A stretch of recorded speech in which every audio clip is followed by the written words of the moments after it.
सभी को प्रणाम। हम पढ़ रहे हैं वाग्मय उपासना समर्पण योग ऑडियो 16। आइए परम पूज्य गुरुदेव वंदे माता जी से प्रार्थना करते हैं कि वो हमें इतनी सुंदर प्रेम भरी यात्रा प्रेम से करा रहे हैं और प्रेम के यात्रा पर, प्रेम के मार्ग पर चढ़ने के लिए एक एक कदम, एक एक बारीकी से एक एक कदम के बारे में समझा रहे हैं। तो हम ये जो यात्रा कर रहे हैं प्रेम की, इसको अपने जीवन में भी उतार सकें। अब पिछले स्वाध्याय में गुरुदेव बता रहे थे कि प्रेम अगर किसी कारण से है तो वो टेम्परेरी है, और अगर प्रेम अकारण है तो वो परमानेंट है। मतलब अगर प्रेम हम किसी से इसलिए करते हैं कि उसकी प्रतिभा पसंद है, या वो उसका व्यवहार हमें पसंद है, या कोई खाना बहुत अच्छा बनाता है, या कोई पर्टिकुलर हमारा स्वार्थ छुपा है, तो जब वो स्वार्थ खत्म हो जाएगा तो प्रेम खत्म हो जाएगा। तो और साथ में प्रेम हमें क्या दिलाता है? गुरुदेव कह रहे हैं कि अगर निष्काम प्रेम है तो हमें इतने आशीर्वाद, इतनी दुआएं, इतनी ब्लेसिंग्स मिलती हैं, और वो हमारी आत्मा को अंदर तक चार्ज कर देती हैं, हमें बहुत आनंद का और संतुष्टि का अनुभव कराती हैं। आगे लिख रहे हैं, इस संसार में पाप और दुष्टता की तरह प्रेम और सौजन्य भी परिपूर्ण मात्रा में भरा हुआ है, पर वे लोग उसे प्राप्त नहीं कर सकते जिनका मन कुटिलता और व्यवहार में अनीति से भरा पड़ा है। सज्जनता, सरलता, सच्चाई और सहृदयता ही वह गुण हैं जिनके सामने पत्थर को भी अपने लिए मक्खन जैसा कोमल बनाकर रखा जा सकता है। तो प्रेम की शक्ति गुरुदेव बता रहे हैं कि जिनके भीतर प्रेम है उनके अंदर सज्जनता होगी, वो सरल होंगे, मिलावटीपन नहीं होगा, और सच्चाई होगी, और हृदय करुणा से भरा हुआ होगा। और ऐसा हृदय किसी को भी अपने सामने पिघला सकता है, कितना भी कोई कठोर इंसान हो। जब भगवान बुद्ध के सामने जो है इतने भयानक डाकू गए तो अंगुलीमाल गए, लेकिन वो भी बदल गए ना, भगवान बुद्ध के प्रेम की शक्ति के सामने वो बदल गए। उनको एक सेकंड भी नहीं लगा समर्पण करने के लिए, उन्होंने पूरी तरह भगवान बुद्ध के प्रेम के आगे समर्पण कर दिया। तो ये गुरुदेव कह रहे हैं कि प्रेम में बड़ी ताकत है और बहुत शक्ति है। आगे लिख रहे हैं, सच्चा प्रेम प्राप्त करने के लिए सज्जनता की आवश्यकता है। सज्जन व्यक्ति को कई बार चालाक लोग ठग लेते हैं, पर तो भी उसकी उदारता और भल मानस सहित के प्रति उन्हें नतमस्तक होना ही पड़ता है। ठगाए जाने पर भी जिसने अपनी सज्जनता को नहीं छोड़ा, वह किसी भी बलिदानी वीर से कम प्रशंसनीय नहीं है। ये सच है। जब आप प्रेम की यात्रा पे चलोगे तो संसार की यात्रा और प्रेम की यात्रा एक साथ करना थोड़ा कठिन पड़ेगा, क्योंकि संसार अपना व्यवहार करने वाला है। और वो क्यों करने वाला है? प्रेम की परीक्षा भी तो होगी ना। अब माँ मीरा को जब भगवान श्री कृष्ण से प्रेम हो गया तो उनका प्रेम इतना सच्चा था, ऐसा था कि जिसने विष ला के दिया तो उन्होंने कहा, अच्छा आज कृष्ण जी चाहते हैं कि मैं विष पीऊँ तो मैं तो ये भी पी लूँगी। तो उन्होंने प्रेम का अमृत मान के वो विष पी लिया, और वो भी अमृत बन गया। तो जिसके हृदय में सच्चा प्रेम जागृत हो गया, उसको संसार का दुर्व्यवहार इसलिए दुर्व्यवहार नहीं लगता कि उसको ऐसा लगता है कि मेरे भगवान ने आज मेरे लिए यही प्लान किया है, यही डिज़ाइन किया है, और जो मेरे भगवान जी ने मेरे लिए प्लान और डिज़ाइन किया है वही मेरे लिए बेस्ट है। इसलिए वो बदले में किसी से प्रतिरोध या फिर किसी से बदले की भावना अपने आप धीरे धीरे खत्म होने लगती है। क्योंकि जब प्रेम जागता है तो किसी एक के लिए नहीं जागता, वो सबके लिए जागता है। और सबके लिए प्रेम तभी जा सकता है जब प्रेम अपने ईश्वर के लिए, अपने परमात्मा के लिए, अपने इष्ट के प्रति जाग जाए।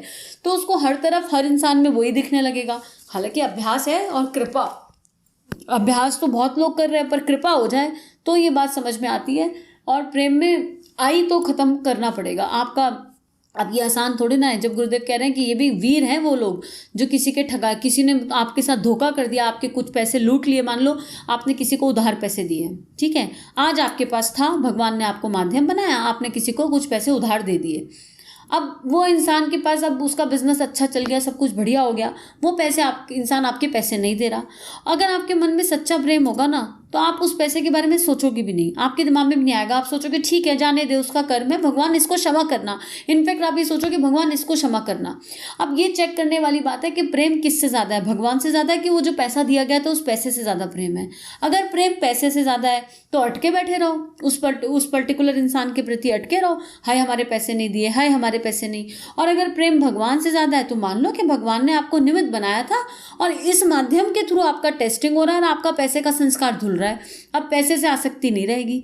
तो बड़ी डीप है। लेकिन अब यहाँ पे क्या होता है, अमाउंट कितना बड़ा है उस पर भी डिपेंड करेगा। देखो अगर ज़्यादा बड़ा अमाउंट होगा ना तो आसान नहीं होगा, फिर भूलना बड़ा मुश्किल लगेगा।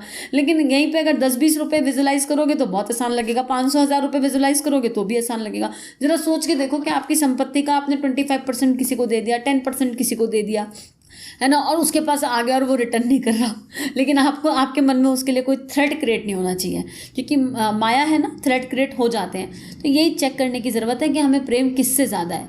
आगे लिख रहे हैं, जिनके मन में दूसरों के प्रति कोमल भावनाएं रहेंगी वे ही दूसरों का स्नेह और सम्मान प्राप्त कर सकेंगे। मतलब के लिए गधे को बाप बनाने की नीति तो हर कोई जानता है। खुशामद, चापलूसी और भुलावा देने वाली मीठी बोली बोलने की कला को भी अब बहुत लोग जान गए। दूसरों को उल्लू बनाकर अपना मतलब निकालने के लिए कितने ही लोग इस हथियार का भरपूर प्रयोग करते हैं, क्योंकि वे जानते हैं कि हर व्यक्ति की आत्मा स्नेह, सम्मान और सद्भाव की प्यासी है।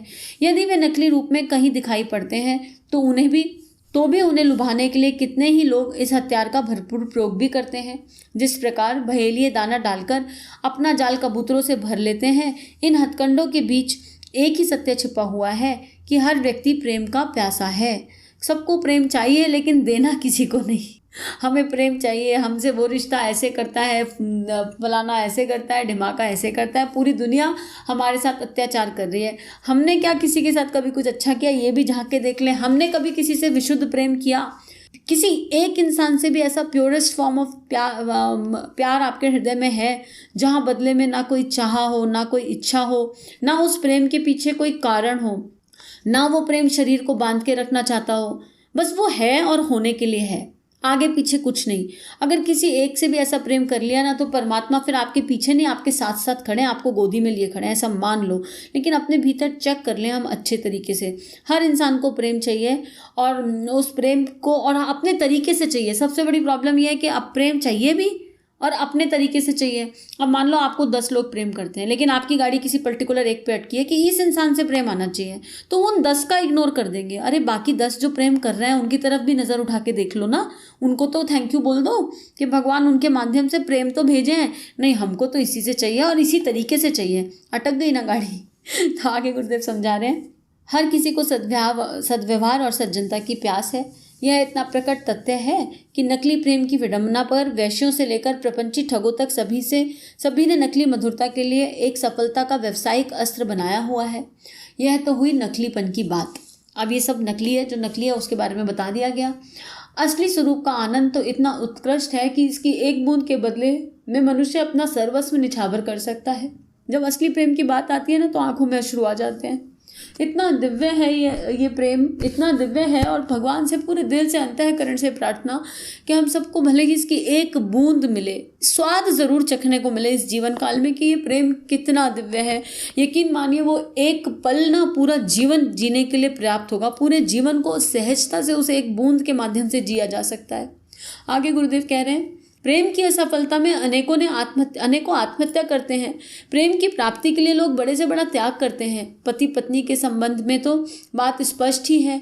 स्त्री और पुरुष प्रेम भाव में भी गहनता होने पर एक दूसरे के लिए मर मिटने का अवसर सहज ही आ जाता है। निसंदेह मनुष्य को अपना धन और तन प्रिय, पर प्रेम की महानता इतनी ऊंची है कि इसके लिए इन दोनों की भी तिलांजलि दी जा सकती है। सच्चा प्रेम करते हैं तो धन और तन दोनों की तिलांजलि दे सकते हैं। और गुरुदेव प्रेम के एग्जाम्पल दे रहे हैं कि इन सब रिश्तों में प्रेम है और बड़े से बड़ा प्रेम है, निश्चित रूप से है।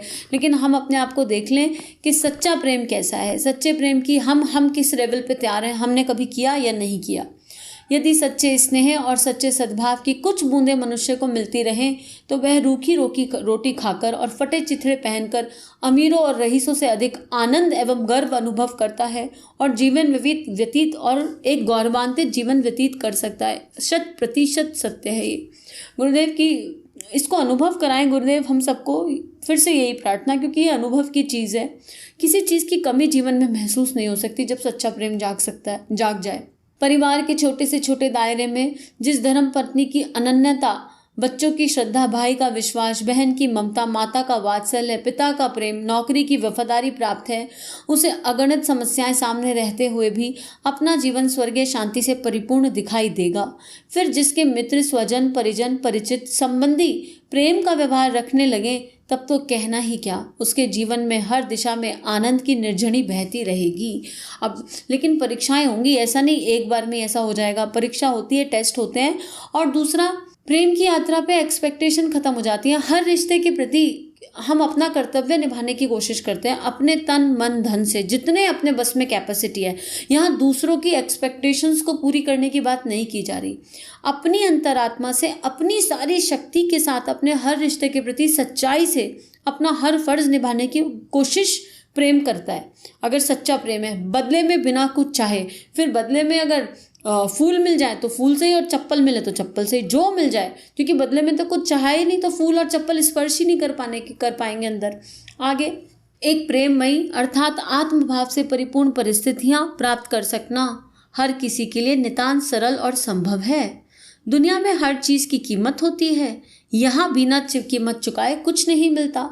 दूसरों का सम्मान, स्नेह, सद्भाव और सहयोग प्राप्त करने के लिए हमें वही तत्व अपने भीतर पैदा करने पड़ेंगे और उसका उपयोग दूसरों के लिए करना पड़ेगा।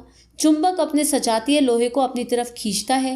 यदि चुंबक में अपनी आकर्षण शक्ति ना हो तो पास में पड़े हुए लौह कण भी उपेक्षा का भाव दिखाते रहेंगे, उधर अभिमुख होने की कोई चेष्टा ना करेंगे। कितनी खूबसूरत बात गुरुदेव यहाँ बता रहे हैं कि बहुत सरल है प्रेम पाना, और उसके लिए क्या करना पड़ेगा? कुछ भी नहीं करना पड़ेगा। जो भी प्रतिभा भगवान ने दी है उसको समाज के लिए लगाना पड़ेगा, उसको सब लोगों के लिए लगाना पड़ेगा, और वही बिना एक्सपेक्टेशन करे अपने आप को मैग्नेटिक पर्सनालिटी में आत्मनिर्माण इस लेवल पे करना होगा, इस लेवल पे आत्मनिर्माण की यात्रा पे कदम बढ़ाने होंगे कि हीरा कि अपने आप से चमक आ जाए। हीरे के ऊपर जो कोयले की कालक लगी हुई है ना, वो अपने आप हटने लगे और अपने आप से प्रकाश विकीर्ण होने लगे। और वो प्रकाश किसका होगा? वो होगा गुरु का प्रकाश, वो होगा परमात्मा का प्रकाश, क्योंकि प्रेम स्वयं परमात्मा है। प्रेम परमात्मा की अनंत शक्ति है और प्रेम की पराकाष्ठा ही भक्ति है। भक्ति का जागरण ही, प्रेम जब जागेगा उसके बाद ही भक्ति की यात्रा कहीं शुरू हो सकती है। आगे, प्रेम केवल प्रेम की कीमत पर खरीदा जा सकता है, वह एकाकी नहीं हो सकता। एक का सच्चा प्रेम दूसरे को कभी ना कभी अपने अनुगत बना ही लेता है। कभी ना कभी अगर आपके मन में सच्चा प्रेम है तो जिसके प्रति है वो कभी ना कभी आपके हो ही जाएंगे। अभी मीरा के मोहन उनके हो ही गए ना, ठाकुर की काली आई गई ना उनके पास हमेशा हमेशा के लिए। गुरुदेव ने गायत्री माँ से आत्म साक्षात्कार कर ही लिया, तो ये तो जब भगवान को पिघला सकता है तो मनुष्य को क्यों नहीं पिघला सकता। लेकिन कोई डेट फिक्स नहीं है, कब होगा ये आपको नहीं पता। गुरुदेव आत्म स्तर में हर बात बता रहे हैं, तो हो सकता है इस जन्म मेहनत कर रहे हो, मिले अगले जन्म। एक्सपेक्टेशन के साथ प्रेम मत करना, इच्छा के साथ प्रेम मत करना। आगे, बुरे लोगों को भी यदि हम प्यार करने लगे तो उनका सुधार हो गई, आज नहीं तो कल हमारे जितना ना सही उससे कम कुछ तो प्रभाव उनके मन में बढ़ेगा और उपजेगा ही।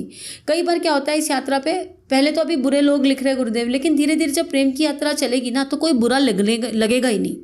हर किसी में अच्छाई दिखने लगेगी, किसी की बुराई नहीं लगेगी। बस करुणा का भाव आएगा अंदर कि हे परमात्मा, जो आपने सत्य से मुझे अवगत कराया उस सत्य से इस आत्मा को भी अवगत करा दो। और कई बार क्या होता है कि जब हम इस यात्रा पे चलते हैं ना तो सामने वाले को समझ में तो आ जाता है, लेकिन लोग अभी संसारिक हैं तो उनको यकीन नहीं होता कि कोई इतना अच्छा कैसे हो सकता है, और वो कोई इतना अच्छा कैसे हो सकता है कि थॉट के चक्कर में सच्चे प्रेम को रिजेक्ट कर देते हैं।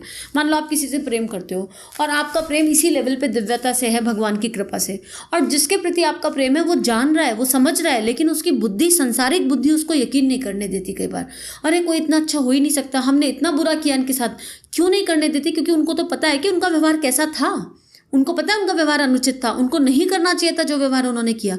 इसलिए वो इस बात को एक्सेप्ट नहीं कर पाते और अपने अंदर सब कुछ जानते हुए भी एक्सप्रेस नहीं कर पाते, क्योंकि अहंकार भी आड़े आ जाता है और कई बार गिल्ट भी आड़े आ जाता है। तो इस बात को इसलिए कहा है कि एक्सपेक्ट मत करना कि आपका प्रेम है तो वो पहुँचे और पहुँचे सामने वाला एक्सप्रेस करे, उसका मन एक्सप्रेस करे तो करे, ना करे तो ना करे। आपने प्रेम इसलिए तो नहीं किया था ना कि आपको बदले में उसके बदले कुछ एक्सप्रेशंस मिले, कुछ रिजल्ट मिले।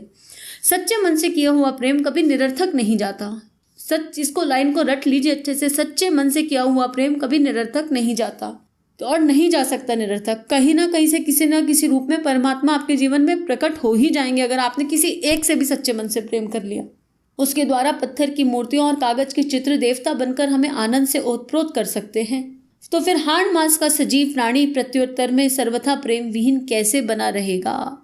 यही बात गुरुदेव लिख रहे हैं। इतना आनंद आता है ना, आगे वही लिखा मिलता है कि जब माँ मीरा की मूर्ति में बाबा प्रकट हो गए, ठाकुर प्रकट हो गए, ठाकुर की काली सामने उनके आ गई और मातृत्व स्नेह दे दिया, तो कोई मनुष्य प्रेम विहीन बन के कैसे रह पाएगा? तो आइए इसी के साथ आज का स्वाध्याय समाप्त करते हैं। सभी के लिए बहुत बहुत बहुत सारी अनंत प्रार्थनाएं। हमारे YouTube चैनल को सब्सक्राइब करें और बेल आइकन को दबाकर ऑल पर क्लिक करें ताकि नोटिफिकेशंस आपको मिलती रहें।